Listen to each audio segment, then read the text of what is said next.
Good morning. আশা করি সবার খুব ভালো কাটছে। আজকে এই মাখো মাখো কুমড়ো শাকের তরকারিটা করেছিলাম একদম নিজের গাছ থেকে পেড়ে। এই জায়গাটায় না রোজ সবজির খোসা ফেলি, ওখান থেকেই কুমড়ো শাকটা হয়েছে। কিন্তু এই তরকারিটা করতে গেলেও ছেলেমেয়েরা তো খুব ঝামেলা করে, তাই ওদের জন্য একটু চাউমিন করেছি, সকালে আবার করেছিলাম সুজির উপমা। মঙ্গলবার করে আমরা নিরামিষ খাই, আর আজকের দিনটা ছিল মঙ্গলবার।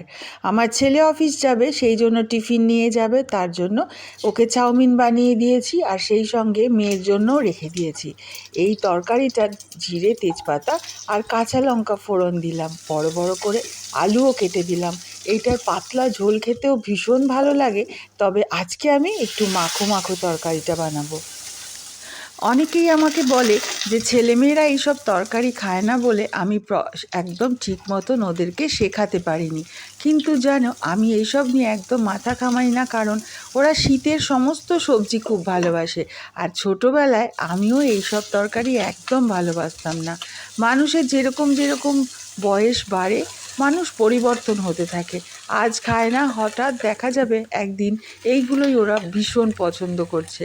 যে তাই জন্য ওদের পছন্দ মতন একটু করে দেওয়ার চেষ্টা করি। তবে যতটুকু শরীরে দেয় ওটাও ওরা বোঝে। এদিকে কিন্তু কথা বলতে বলতে আমি আলুগুলোকে লাল লাল করে ভেজে ডাঁটাগুলো দিয়ে, সমস্ত পাতাগুলো দিয়ে, তারপর একটু লবণ দিয়ে চাপা ঢাকা দিয়ে দিয়েছিলাম। এরপরে দিয়ে দিলাম একটু হলুদ গুঁড়ো আর একটু সামান্য লঙ্কার গুঁড়ো। আমি বেশিরভাগ নিরামিষ তরকারিতেই নুন, হলুদ, সামান্য মিষ্টি আর অল্প লঙ্কার গুঁড়ো দিয়ে তরকারিটা তৈরি করার চেষ্টা করি। খুব বেশি মশলা একদম ব্যবহার করি না। হয়ে গেছে আজকের তরকারিটা। কয়েকটা আলুকে একটু ভেঙে একটু জলটাকে শুকিয়ে নিলাম, আর তৈরি হয়ে গেল আজকের মাখো মাখো নিরামিষ তরকারি। সবশেষে একটু মিষ্টি দিয়ে নামিয়ে নিলাম।